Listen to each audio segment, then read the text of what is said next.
अवैध संबंध के शक में ऐसा खौफनाक खूनी खेल होता है कि एक साथ तीन तीन मर्डर होते हैं और मर्डर होने के बाद उसी घर में वो रहते हैं 2 दिन तक। और 2 दिन के बाद जब बदबू आने लगती है, महक आने लगता है, तो पड़ोस के लोगों को भनक लगती है, पुलिस मौके पर पहुंचती है, तब सारा राज खुलता है। आज की कहानी में भी कुछ ऐसा ही होता है। जब पूरी कहानी सुनेंगे तो आप भी सोचेंगे, यार समाज में इतने घिरे हुए लोग भी रहते हैं। मैं बात कर रहा हूं 31 मार्च 2024 की। उत्तर प्रदेश का एक जिला लगता है लखनऊ। लखनऊ में एक परिवार बड़ी खुशहाली से जिंदगी गुजर बसर करते थे। उनको 2 बेटे और 1 बेटियां थी और पत्नी थी। उसके बाद एक दिन काम करके लौटते हैं। जब काम करके लौटते हैं तो फिर पति को शक हो जाता है कि पत्नी का शायद संबंध किसी से है। वो जो है ना, क्योंकि बात कर रही थी फोन पर। जब फोन पर बात कर रही थी तो पति पूछते हैं कि फोन पर किससे तुम बात कर रही हो। तो फिर पत्नी कहती है कोई नहीं, तो मेरा रिश्तेदार था। ये कह करके मुस्कुराते हुए बात टाल देती है, आगे बढ़ जाता है। और पति का यहीं से जो है शक बढ़ता जाता है।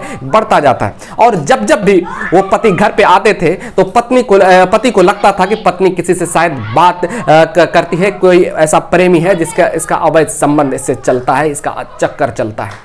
यह सोच करके पति जो है ना बराबर उससे पूछताछ करते थे, बराबर इससे टॉर्चर करते थे। लेकिन पत्नी हमेशा इनकार ही करती रही, हमेशा मना ही करती रही, कहती रही कि नहीं, ऐसा बिल्कुल भी नहीं है, तुम खामखा हम पर शक करते हो, तो ऐसी कोई बात नहीं है, मैं बिल्कुल भी किसी के साथ रिलेशन में नहीं हूं, आप बात मानिए, आप मेरा यकीन करिए।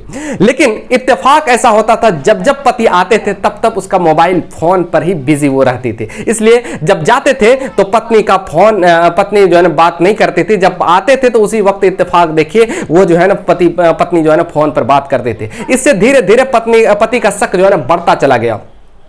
एक दिन जब पति का शक जो है बहुत ज्यादा हो गया तो एक दिन लड़ाई झगड़े होते हैं, बहुत जबरदस्त झगड़े होते हैं। और फिर जो है ना कुछ दिन के बाद झगड़े होते हैं और कुछ टाइम के बाद, कुछ वक्त के बाद जो है ना सुलह हो जाता है। उसके बाद फिर भी नॉर्मल हो जाता है और पति जो है ना बदला लेने के लिए सोचते हैं कि इसको रास्ते से हटाने के लिए सोचते हैं। तो एक शहर में एक जगह पर किराए पर मकान लेते हैं। अब वो वहां घर से छोड़ करके अब वो उसी किराए के रूम में, किराए के मकान में वो जो है ना शिफ्ट हो जाते हैं। अब पति पत्नी और 3 बच्चे वहीं पर शिफ्ट हो जाते हैं। शिफ्ट जब हो जाते हैं उसके बाद फिर वो काम पे जाते हैं, काम से आते हैं, लगभग 15 दिन ऐसे ही बीतता है। उसके बाद पति जो है ना एक दिन पति को हैवानियत सवार होती है, एक दिन पति को शैतान सवार होता है। पत्नी को जो है ना किसी बात को लेकर के कहा सुनी होती है पत्नी से। और उसके बाद फिर जो है ना पत्नी का गला दबा देते हैं। और गला दबाने से पहले वो जो है ना पत्नी भीख मांगती है, माफी मांगती है, कहती है कि तुम मुझे माफ कर दो, मेरी जान बख्श दो। लेकिन पति के ऊपर ऐसा शैतान सवार था, वो एक नहीं मानते और जो है ना उसको गला दबा करके उसकी हत्या कर देते हैं। अब गला दबा करके हत्या कर देते हैं। अब वो बेटी उसकी चीखती है, चिल्लाती है, रोती है, रोने लगती है। उसके बाद फिर जब रोती है तो ये जो है ना पति क्या करते हैं, अब जो है ना बेटी को भी जो है ना मार डालते हैं।